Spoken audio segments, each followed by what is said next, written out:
Voy a ir respondiendo a las preguntas que me habéis mandado, aunque he comentado con Estefanía, que es la que organiza toda esta reunión, en vez de responder preguntas, porque tampoco me da mucho tiempo a responder todas las preguntas, me mandé muchas preguntas, organizar estas charlitas de los miércoles sobre un tema concreto.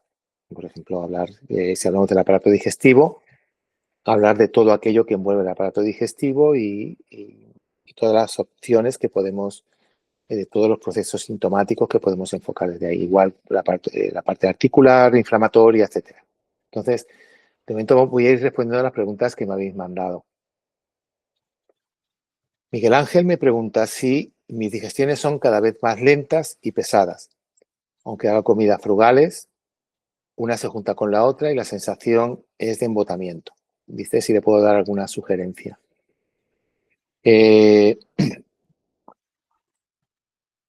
Todos los componentes, todo lo que nos lleva a la digestión, creo que he comentado ya en algún caso, la digestión es algo compleja. Nunca olvidéis de que nosotros trabajamos con una técnica dentro de la medicina natural, que es encontrar cuáles son las causas o las diferentes causas que se pueden juntar que llevan a tener los síntomas, ¿no? El aparato digestivo es realmente complejo. ¿Qué me estoy encontrando últimamente, en los últimos 4 años, vamos a decir? Debido a los procesos inmunitarios, nosotros tenemos un nervio que se llama vago, sale de la parte basal del cráneo, por el foramen yugular, la parte posterior. Ese nervio tiene que ver con prácticamente todas las funciones digestivas. La parte derecha va a actuar más sobre hígado, estómago, etcétera. La parte izquierda va más sobre páncreas. Pero hoy en día, debido a diferentes problemas de contaminación, tenemos muchísimos metales pesados medioambientales que estamos respirando. Comemos cantidad de sustancias químicas que pueden atravesar la barrera hematoencefálica, o sea, pueden pasar al sistema nervioso y pueden afectar las funciones de nuestros pares craneales, de nuestros nervios craneales. Hay cada vez más personas que tienen una disfunción del nervio vago.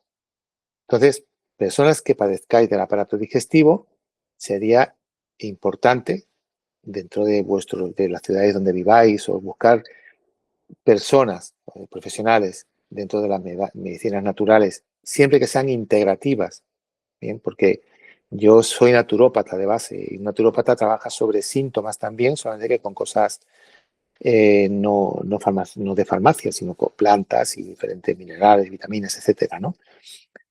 Pero seguimos trabajando sobre los síntomas. Es importante encontrar las causas, de buscar siempre profesionales de las medicinas naturales integrativas que os ayuden a saber cómo está el nervio vago, cómo está actuando sobre la parte digestiva. Nosotros producimos una hormona en la pared del estómago, las células G producen unas hormonas que se llaman gastrina. La gastrina es el gran estimulador de la digestión. Creo que comenté en algún vídeo anterior. Va a estimular la producción de ácido clorhídrico, o sea, va a hacer que en mi estómago yo pueda degradar bien las proteínas, de pepsinógeno, que es una enzima que cuando se une y se activa con el ácido clorhídrico se produce pepsina, que es la gran enzima proteolítica de mi aparato digestivo. Seguidamente va a pasar al duodeno y en el duodeno voy a tener la evacuación de la bilis. Para que la bilis salga de la vesícula biliar hace falta otra hormona que se llama colecistoquinina. Esa hormona también va a estar estimulada por el nervio vago. Seguidamente, el páncreas va a evacuar unas sales para quitar un poquito la acidez que se ha formado en el estómago con el ácido clorhídrico y todas las enzimas pancreáticas, proteasas, amilasas, lipasas, que son las enzimas que van a ir haciendo una digestión mucho más fina. Y la bilis, una vez que se pone en contacto con la flora intestinal, se va a empezar a hacer una reacción de evolución de los ácidos biliares primarios a secundarios, etc. Eso es sumamente complejo, pero va unido a toda esa biología microbiana que tenemos en el aparato digestivo, que se le llama microbiota. Eso es vital. Hoy en día, ¿qué tenemos? Pues personas que no tienen bastante producción de ácidos biliares y luego tienen reflujos, tienen acidez de estómago, no por el ácido, sino por la cantidad de histamina que se forma. Pensar que 9 de cada 10 personas que acudan al médico por acidez, sobre todo esa quemazón que se forma en el aparato digestivo superior, está causado por histamina. Si tú le das un alcalinizante, si tú le das, por ejemplo, un Almax o le das eso es cantidad de productos que se venden por la televisión para quitar la acidez, no le estás ayudando, te estás quitando un síntoma nada más. Un síntoma, pero la causa va a continuar ahí y cada vez va a ir a más. Y más grave va a ser el problema y menos lo vas a ir sintiendo hasta que realmente aparezca un problema realmente irreversible. Seguidamente, del duodeno va a pasar a toda la parte de yeyuno, intestino delgado descendente, el ilion, que es el intestino delgado horizontal, que llega hasta el colon. ¿Qué tenemos? Pues que si no se han hecho una buena digestión de las proteínas, cuando llega toda esa cantidad de alimento, llega al colon y hay una cantidad de proteínas importante, se produce una proteólisis bacteriana. En ese proceso se va a producir amoníaco. El pH del amoníaco es muy, muy alcalino, es 11,3. Las bacterias no lo van a tolerar y va a haber una migración bacteriana, ya sea a través del colon, ascendente, transverso y descendente, y se van a formar divertículos, etcétera, en esa zona. O si la válvula ileocecal está abierta, la válvula donde el intestino delgado desagua en el intestino grueso, está abierta la válvula, las bacterias van a emigrar buscando la acidez de la parte superior y vamos a desarrollar una Helicobacter pylori. Que nos van a dar antibióticos, eso va a romper todo el escaso equilibrio que teníamos en nuestro aparato digestivo.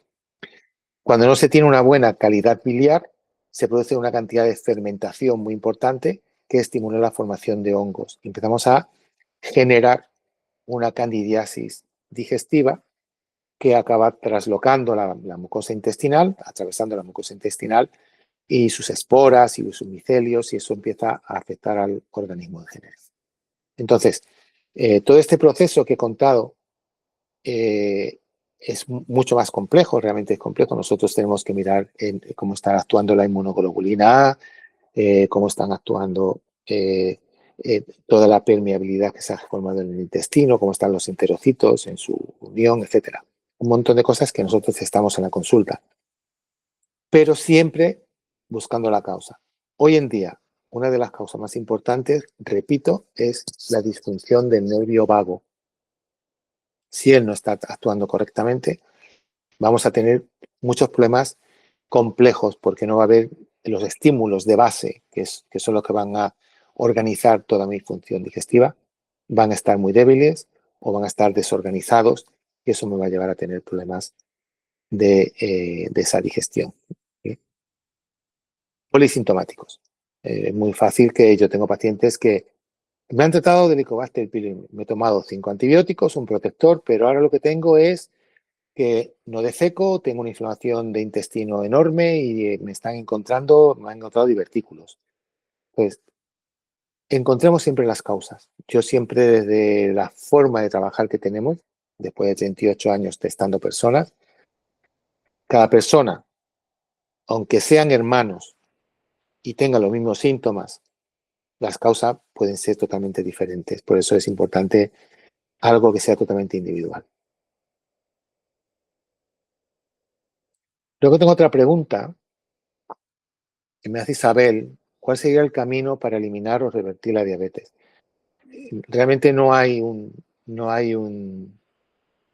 algo que puedas tomar y quitarte una diabetes. O sea, no es como tomar insulina o inyectarte insulina o tomar la metformina, que es lo que toma ahora todo el mundo. Entonces, es encontrar también las causas. Causas de la diabetes que encontramos en la consulta. Hay un virus del que ya he hablado en muchas ocasiones, es el Epstein-Barr, la mononucleosis, la enfermedad del beso. Es el causante de la diabetes tipo 1, significa sería una diabetes fulminante que aparece de forma súbita y que sube un montón el azúcar en sangre y la persona tiene que empezar a ponerse insulina. Pero también el Epstein-Barr es un virus que va a infectar a los linfocitos B. El linfocito B es muy linfático, entonces tiene mucho que ver con la actividad del bazo. Y el Epstein-Barr va a encontrar un reservorio, un hábitat en el bazo. El bazo es un órgano que tiene que ver mucho con la digestión, especialmente en la mujer. Es un órgano que va a manejar mucho la actividad sanguínea y la actividad de la nutrición de la sangre. Y este órgano, el bazo, le va a dar potencial al páncreas, en tanto en su parte exocrina, que son las enzimas, etcétera, como su parte endocrina, que es el glucagón y la insulina. ¿Qué tenemos? He encontrado muchísimas personas que debido a un cansancio, un agotamiento del bazo, han empezado a generar una diabetes. Bien, por agotamiento significa el páncreas está empezando a tener dificultad para producir insulina.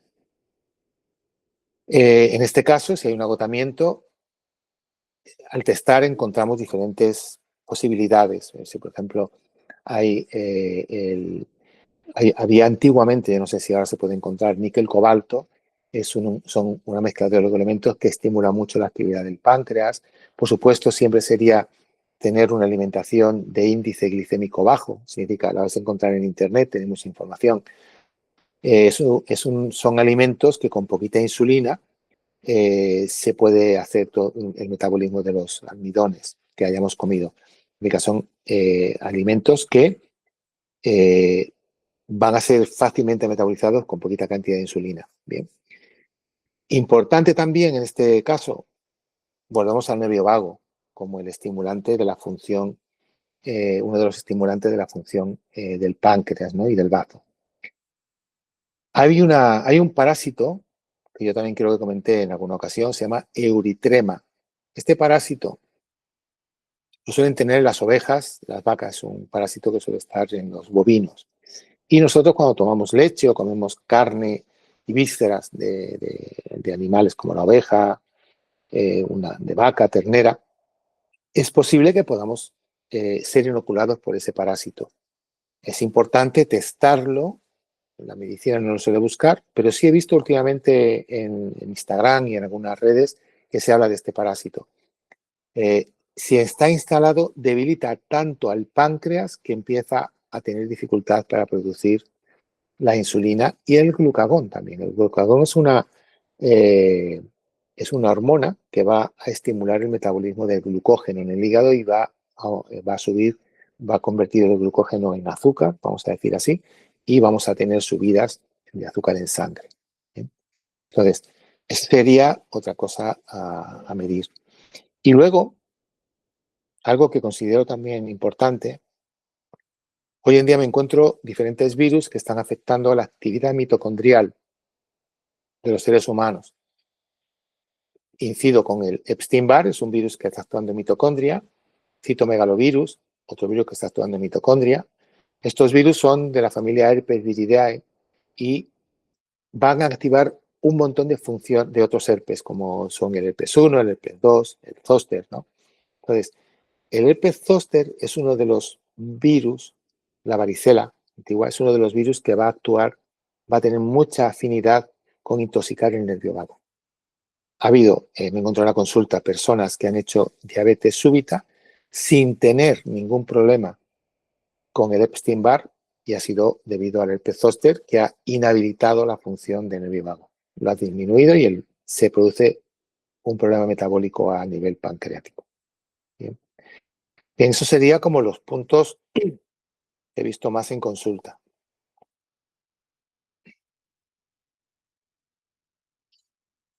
Yolanda me pregunta, tengo hipertiroidismo y bocio nodular. ¿Cómo puedo ayudar a bajarlo de manera natural? Perfecto. Igual, siempre recordar que mi enfoque dentro de la terapia es kinesiología, significa yo testo cuáles son las causas de los problemas. Cuando hay un hipertiroidismo, es una reacción de hiperactividad en tiroides porque hay un estímulo que suele ser una infección o una intoxicación por metales pesados, suele ser. La infección en tiroides puede volver a ser el Epstein-Barr. Es un virus que es muy afín a todo el sistema endocrino, sistema hormonal. Es el virus de esas tiroiditis que aparecen de inicio con un hipertiroidismo y luego con un hipotiroidismo. Suelen ser autoinmunes, el Hashimoto, por ejemplo. También tiene mucho que ver, como he dicho, con el páncreas, con problemas de debilidad y supresión de la actividad de las suprarrenales, etcétera. Es muy endocrino ese virus. Entonces lo podemos mirar, que puede ser una de las causas. Pero cuando tenemos nódulos y tenemos un hipertiroidismo, lo normal es algún problema de la boca. Un paciente que me venga con un problema de este tipo, le suelo decir que se traiga una ortopantomografía, es una radiografía panorámica de toda la boca. ¿Por qué? Nos vamos a encontrar focos, posiblemente implantes en toda la zona inferior, que es la zona más activa, en endodoncias, donde se han quitado el nervio de algunas piezas, y que haya una actividad inmunitaria con carácter inflamatorio. ¿Qué ocurre? Que si como yo mastico constantemente, doy un masaje linfático en toda mi dentadura, en todo el periodonto, y las toxinas suelen drenar por la fascia pretraqueal y se van instalando en la zona de tiroides y paratiroides, ¿no? Y empezamos a tener disfunción. Primero una reacción inmunitaria con esas toxinas y podemos tener un hipo o un hipertiroidismo, y luego la acumulación de esas toxinas se van a ir envolviendo, el cuerpo la va a ir como aislando y se van formando nódulos que, si hay mala suerte, pues empiezan a deformar. Si la toxina tiene actividad a nivel celular, podemos empezar a generar algún tipo de problema. Primero son nódulos fríos que se pueden ir eliminando de forma quirúrgica si realmente hay un daño anatómico importante, pero siempre miraríamos esta boca. Bien, importante preguntar al paciente si ha padecido cuando era pequeño problemas de vegetaciones o ha padecido amigdalitis faringeas, una amigdalitis que si ha sido operado. Yo estoy operado de garganta de mis amígdalas 3 veces porque se me reproducía, la operación estaba mal hecha y se me reproducían, y al final se me quedó una lesión de muchísimas adherencias en la zona de la fascia pretraqueal. La fascia pretraqueal es, yo comenté también en algún vídeo anterior, creo que aquí, baja de toda la parte submandibular, baja hasta la parte posterior de clavícula y esternón. Y son 2 capas que van unidas una a otra, y entre medias abraza a la tiroides y a la paratiroides, que van juntas, ¿no? Los abraza. ¿Qué significa? Que todo lo que yo drene por esa fascia va a afectar a la tiroides y a la paratiroides. Hacer un flemón, si yo tengo un flemón y me dan antibióticos o me dan cosas para quitar el flemón, tener por seguro que todos los residuos van a ir drenándose por esta fascia. Entonces, es importante ver esa boca. Si te han operado de amigdalitis y han dejado adherencias en esa fascia que va a impedir una buena funcionalidad y va a ir acumulando toxinas. Y también personas que puedan tener sinusitis. ¿Bien? Los pacientes que solemos testar suelen tener bastante cantidad de hongos a nivel de las mucosas de los sinus. Cuando se tiene bacterias, se genera mucho malestar a ese nivel, mucosidad, etcétera. Pero el hongo no, el hongo tiende a secar la mucosa, se come la humedad y tiende a secar todo eso. No seremos conscientes de que tenemos una infección por moho o por hongos en nuestro sinus, pero es muy frecuente porque a través de la mucosa eliminamos cantidad de sustancias liposolubles y podemos eliminar azúcares, etcétera, que si no los podemos echar fuera, van a traer la evolución y la actividad de los hongos, ¿no?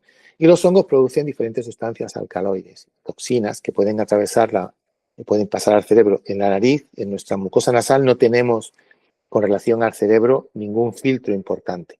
En el resto del cráneo, etcétera, de la relación entre el mundo sanguíneo y el cerebro, tenemos una cosa que se llama un sistema que se llama barrera hematoencefálica, que impide que las toxinas que van por sangre pasen al cerebro. Pero a nivel nasal no existe eso. Entonces, todas las toxinas que generamos a nivel nasal sí pueden pasar al cerebro y generar problemas. El cuerpo, en su sabiduría y en su actividad, va a intentar eliminar eso por moco.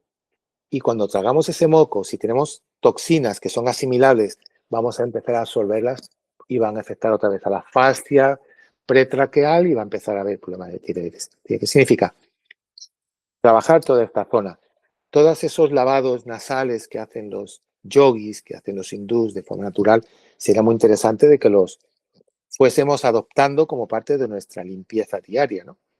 Lavarnos los dientes no con dentífricos que nos pueden realmente hacer perder el equilibrio de la inmunidad bucal. Yo recomiendo siempre utilizar enjuagues de aceite de coco, hay diferentes marcas que podéis buscar, marcas que tengan aceites de tipo mirra, tipo orégano, que sean debilitados, o sea, que sean diluidos de forma que no nos van a hacer daño a nuestra mucosa. También es interesante si podéis masticar un poquito de canela. Recogéis una ramita de canela, la laváis bien, la llevéis en vuestro bolsillo y de vez en cuando un poquito de canela la masticáis. Eso nos va a ayudar a desinfectar la boca y la garganta. ¿Sí? Yo me referiría más a todo eso desde el punto de vista de la medicina integrativa natural, ¿no? Que es lo que nosotros trabajamos. Si tuviésemos una boca más sana, cuando tuviésemos un problema en boca, se formaría un flemón aquí. ¿Bien? Y lo que tenemos que ayudar es a nivel linfático. Yo me acuerdo que tuve un paciente hace años que me vino a la consulta con un problema importante de unos flemones que venía y él no se quería poner antibióticos. Me recuerdo, os hablo de hace 20 años, 25 años, que con masaje en las zonas neurolinfáticas relacionadas con cráneo, que son los espacios intercostales de primera, segunda, tercer espacio intercostal, pegado a la parte del esternón, dando un masaje intenso ahí y en el músculo subclavio, conseguimos que salió de la consulta sin flemón, se le fue allí en la consulta. Tenemos muchas veces bloqueos en toda esta zona, en la zona neurolinfática, que impide que eliminemos toxinas de nuestro cráneo, nuestra boca, nuestros sinus, ¿no? Nuestros oídos. Entonces, bueno, eso sería parte del protocolo que podemos utilizar todos los días. Usamos poco tiempo a nuestra higiene interna. Usamos más tiempo en nuestra apariencia externa, en pintar nuestros ojos. Bueno, yo no me los pinto, ¿no? Pero pintar nuestros ojos, arreglar nuestra cara, mi apariencia. Hay que hacer algo más para adentro. Sería bueno limpiar nuestros oídos, limpiar todos mis sinos con esa ablución, o sea, con eso se venden en las herboristerías, son como unas jarritas que te puedes lavar los sinos con agua de mar, agua con sal marina o con sal del Himalaya. Entonces, lavar eso, hacer unas gárgaras, lavar bien nuestra boca, no utilizar colutorios que puedan ser inmunosupresores, usar cosas naturales. Hay diferentes laboratorios que tienen cosas magníficas, ¿no? Para mí uno de los mejores colutorios es el aceite de coco. Un puchito, un buen enjuague, lo escupes y quitamos cantidad de toxinas de ahí. Me pregunta María que le han diagnosticado osteoporosis. ¿Cómo puede frenar su avance? Primero, saber si tenemos un estado de menopausia o todavía tenemos menstruación. Eso sería importante de saber. Si se tiene menstruación, se tiene osteoporosis, tenemos, según nuestra experiencia a nivel de medicina integrativa, natural, tenemos problemas de hígado. Y suele ser una esteatosis de hígado, un hígado graso. Y tenemos mala disponibilidad de nutrientes en sangre. El hígado tiene una capacidad enorme para hacer regulaciones de muchas funciones. El hígado puede coger una vitamina que esté desestructurada y cuando la coge, la estructura, la restaura para que sea funcional. O sea, el hígado hace montones de actividad biológica para adaptarnos y para recuperarnos de problemas. Pero debido a la cantidad de toxinas que comemos, que respiramos, el estrés que estamos viviendo, que para mí sería una de las principales causas de todo lo que estamos hablando. Hay un estudio que leí. Nosotros tenemos una hormona que producimos en la hipófisis, se llama adenocorticotropina, ACTH. Esta hormona, cuando la producimos, le está diciendo a las suprarrenales, correr, tenemos un estrés, estamos en peligro. ¿Okay? Esto es lo que esta hormona le va a decir a las suprarrenales. Estamos en peligro, hay que activarse. Pues hay estudios que han visto que esta hormona no se elimina fácilmente y se va quedando en nuestro tejido, se va como acumulando.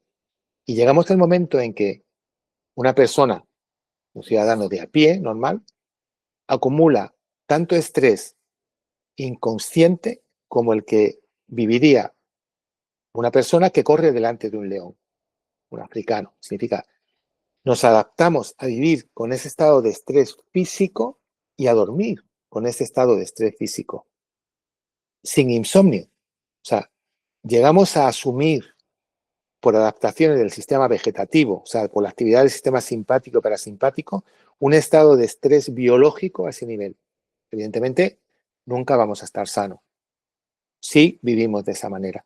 Entonces, insistiría en buscar momentos, como hacen algunas religiones, varias veces al día, hacer un ejercicio de parar, incorporarme yo a la vida, o sea, saber que yo sé que estoy viviendo esto. Yo os recomendaba hace tiempo a mis pacientes, ten una planta en tu lugar de trabajo o en tu casa, si estás en tu casa, y de vez en cuando, que tu reloj, tu teléfono te dé una alarma, te sientas delante de la planta. Es un ser vivo y la vida que esa planta tiene es la misma que tienes tú. Hacer una especie de comunicación, de diálogo energético, presencial, con algo que esté vivo, que todos los días la saludes 4 o 5 veces. Eso hace que tengas una relación contigo a un nivel en donde el estrés baja. No te sientes pensando que te tienes que levantar para trabajar, no, siéntate para saludar a esa planta. Dale un minuto, solamente un minuto.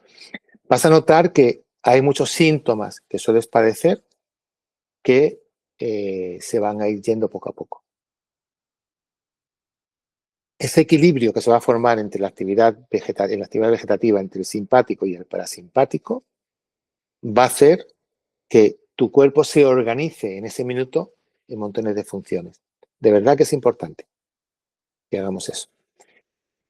Eso en relación a lo que estaba comentando y si evitamos el estrés, la cantidad o la actividad de mi hígado va a mejorar muchísimo.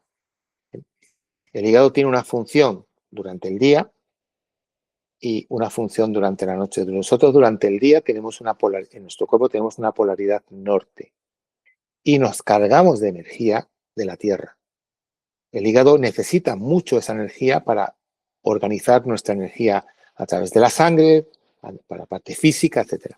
Y durante la noche nosotros pasamos a polaridad sur, eliminamos toxinas y el metabolismo hepático cambia durante la noche. El cuerpo empieza a limpiarse. Entonces, si tenemos estrés, eso no ocurre. Empezamos a tener una polaridad alterada y empezamos a intoxicarnos de día y no podemos desintoxicarnos durante la noche. ¿Bien? Eso sería muy importante porque yo insisto, cuando tenemos osteoporosis siempre teníamos que ver cómo tenemos los niveles de grasa en el hígado. Y no es ver cómo está el colesterol, las transaminasas, triglicéridos, no. Ir a alguien que trabaje en medicina integrativa y que os haga un estudio del hígado con una máquina de bioresonancia, una moraterapia, con cualquier método que sea natural, bioenergético, que te pueda dar unos valores diferentes, ¿no?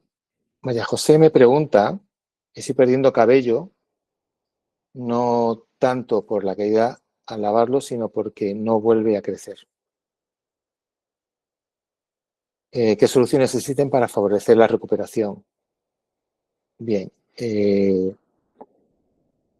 causas suelen ser hoy en día, tal y como estoy explicando, suelen ser causados por metales pesados. Metales pesados como el aluminio, también el mercurio, hay que ver los empastes de la boca, Suelen alojarse en zonas donde hay grasa. Si la toxina se aloja en el bulbo del piloso del pelo, el sistema inmunitario va a intentar deshacerse de esa toxina y entonces el pelo va a morir, se va a caer. Si la destrucción es definitiva, el pelo no sale. Bien. También existen, si ha padecido anginas o ha padecido sinusitis o otitis, habría que ver las bacterias de tipo estreptococos. Las bacterias, los estreptococos, ya sean de la boca, que son los viridian, o sea, hemolítico, tienen la capacidad de generar antígenos que destruyen el tejido vivo. Entonces, si busquéis en Internet, creo que tenéis información sobre estreptococos y calvicie, pérdida de pelo. El estreptococo piogenes, que es hemolítico y es bastante importante a nivel inflamatorio, eso es de lo que más me he encontrado en mujeres que han perdido el pelo, ¿no? Que ha habido alopecia en cejas, en la parte craneal, etcétera. Hay que tener cuidado con eso. Y insisto en el lavado de la boca. Lavarse la boca no con dentífricos habituales, que pueden ser inmunosupresores, con colutorios habituales, que pueden ser inmunosupresores, hablar con algún profesional de eso que estéis utilizando, y utilizar aceite de coco, dentífricos que tengan aceites naturales desinfectantes para realmente no generar una inmunosupresión bucal. Hoy en día, la boca suele estar metida en cantidad de problemas. Lo digo porque no es algo que se suele mirar. Existe la terapia neurofocal, que muchos dentistas trabajan, que hacen una evaluación dental con el pulpómetro para ver la actividad eléctrica de cada diente. Hay que hacer un estudio más a fondo de la boca. Yo he tenido casos de incluso cegueras que se han recuperado después de recuperar dientes o eliminar dientes que estaban muertos, que estaban causando reacciones inmunitarias, inflamatorias, debido a que esa pieza ya sobraba en la boca, no sobraba ahí. Entonces, mirar bien la boca cuando existe este tipo de problemas. Luego tenemos unas 33 clases de anemias diferentes. En los análisis salen muchas menos, salen como 6, 7 anemias, ¿no? Que son cuantitativas. Existen anemias cualitativas. En mujeres habría que mirar la nutrición del bazo, como he comentado antes. El bazo es el que nutre la sangre, que va a regular la acumulación y la dinámica de la sangre en una persona y mucho más en la mujer. Entonces, cuando una mujer pierde el pelo, miremos sobre todo esas dos partes. Una anemia funcional, no cuantitativa, no va a salir en una analítica convencional. Le pueden hacer una analítica, un estudio de sangre viva en campo oscuro y ahí podría aparecer carencias en sangre que no saldrán en otros análisis. Y ver toda la parte de la boca y sinus, como he comentado antes. Todo lo que ocurra aquí, siempre mirar a ver qué ocurre en toda esta zona. Todo lo que ocurre en los ojos, puede venir parte de hígado a través de sangre, etcétera, pero también mirar qué ocurre a nivel de oídos, sinus, boca. Es algo muy, muy habitual. ¿Cómo tratar de eliminar los metales pesados y los parásitos? Me lo pregunta Celan. Los parásitos son comedores de metales pesados. La cándida albicans es uno de los grandes comedores de metales pesados, especialmente de mercurio. Entonces, nosotros, dentro de la medicina natural integrativa, no los eliminamos. Si hay una simbiosis en su actividad, lo que hacemos es eliminar metales pesados y por último el parásito se suele ir solo. ¿Que no? Pues entonces trataríamos también del parásito. Metales pesados, primero hay que buscar el origen, cuando está la fuente de metales pesados. Puede ser que yo tenga amalgamas en la boca, que mi trabajo, estoy trabajando en el campo de Gibraltar en acerinox y esté incorporando muchos metales a través de la vía respiratoria, a través de la saliva, etcétera. O que tenga una gran dificultad para eliminar lo que voy asimilando. Esto puede ser debido a debilidad de los emuntorios y a la debilidad de, sobre todo, la parte metabólica, la parte del hígado. El hígado es el órgano que no en la primera fase, que hace una fase de eliminación importante, sino en la segunda fase, donde tiene que hacer una especie de selección mucho más fina y eliminación mucho más fina, no esté funcionando. Sobre todo la fase de sulfatación, se llama. Entonces, si eso no está trabajando correctamente, voy a ir acumulando todo aquello que no puedo eliminar. Cuando el hígado acumula metales pesados, lo suele envolver en grasa. Primero que intenta hacer una cosa que se llama homotoxonas, coger una toxina, otra toxina, la juntas y una a otra se anulan, la envuelve en grasa y la mantiene ahí. Con glicina, que es un aminoácido que es muy bloqueante, como el glutatión, es muy bloqueante, bloquea toxinas y las mantiene ahí, hasta que ya no pueda más. Se genera un hígado incapaz de mantener su actividad funcional y las toxinas que va manteniendo. Entonces empezamos a tener problemas tanto funcionales del hígado como de intoxicación por la eliminación residual de esos metales pesados. Entonces, primero ver cuál es el origen, la fuente de metales pesados y luego buscar qué quelantes y qué órganos, qué muntorios tenemos que utilizar. Por mi experiencia, siempre es muy importante añadir una forma de comer alcalina, intentar que eso mejora toda la ósmosis, el intercambio de elementos de un sistema a otro, eliminar las proteínas que generen, que lo que hagan es que el cuerpo gaste mucha energía en metabolizarlas, por ejemplo el gluten, la albúmina láctea, sobre todo de la vaca, etcétera. Mejorar todo ese aspecto, hacer una forma de comer tendencia a disociada, significa cuando comas una proteína, aunque sea vegetal, no comas un almidón, no simplemente si comes una patata, si vas a comer setas, por ejemplo, lo comes con alguna verdura. Si vas a comer una patata, con alguna verdura. No comas setas con patatas, no mezclarlas, ¿no? Y luego buscar quelantes. Depende del sistema en el que esté alojado los metales pesados, hay que buscar quelantes. Yellow Dog trabaja muy bien, trabaja muy bien a nivel de intestino, la famosa clorela. Pero cuando damos de tomar clorela a las personas para eliminar metales pesados, tenemos que reponer minerales, porque la clorela es un captador de muchos elementos que son necesarios para nosotros. En el testaje vemos que después de dar clorela, pues tenemos que dar, por ejemplo, molibdeno, zinc, etcétera, otros elementos que la clorela va a ir arrastrando poco a poco. También el cilantro, el extracto de cilantro es un gran quelante, hay que tener un poquito de cuidado también porque el cilantro, imaginaros una célula y el tejido extracelular. Una célula que mantiene metales pesados en su interior y el tejido celular que tiene metales pesados también. Entonces la célula no va a drenar metales pesados fuera porque no lo primero porque aquí no hay capacidad para alojar metal pesado que está a nivel dentro de la célula. ¿Qué ocurre?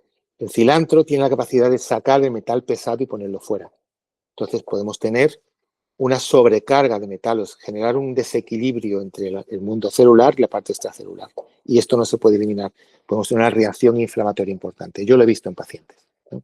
Entonces el cilantro, siempre que tengamos el tejido extracelular capacitado para hacer una absorción de los metales que la célula le va a donar y buscar la vía de eliminación por vía sanguínea o por vía linfática y luego sangre y orina, ¿no?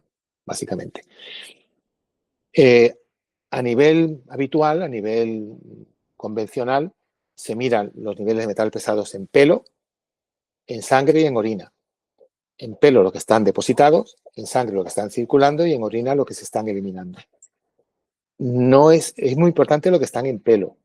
Lo que están en sangre están circulando, por lo tanto se van a ir eliminando y lo que están en orina son los eliminados. O sea que va a estar, en esa parte los podemos ver a nivel de laboratorio. Nosotros los testamos de otra manera, testando los niveles de toxicidad en ADN, en ARN, en albúmina, el líquido cefalorraquídeo, la actividad endocrina que esté implicada en toda esa función y los tejidos embrionarios, ectodermo, endodermo y mesodermo, cómo están actuando con respecto a esos metales. Entonces, es algo muy importante hacer un seguimiento de esa eliminación. Siempre que vas a eliminar metales pesados, siempre buscaros un profesional que esté habituado a tratar ese tipo de cosas. Y los parásitos, si hubiese que tratarse después, hay que buscar la causa. Si la causa es una intoxicación por metales y el parásito está haciendo un trabajo de simbiosis, pues esperar a que el parásito se vaya solo después de haber desintoxicado a la persona. Que el parásito no tiene que ver con metales pesados, que está ahí porque no tenemos una buena digestión. ¿Cuál es la causa fundamental? El parásito hace, imaginaros estos niños que tienen oxiuros, esos gusanitos chiquititos, verdes, que están en el intestino grueso, que le pican a los niños en el culito, que se rascan y todo eso. Suelen comerse proteínas y azúcares. Significa que el parásito hace un trabajo de comerse toxinas sin intoxicar al niño. Tú le das Lomper para quitarle los gusanitos al niño y lo siguiente que hace el niño es una infección bacteriana. Al no tener los gusanitos que se comen las toxinas, se va a producir una reacción bacteriana. Esa reacción bacteriana sí es mucho más complicada.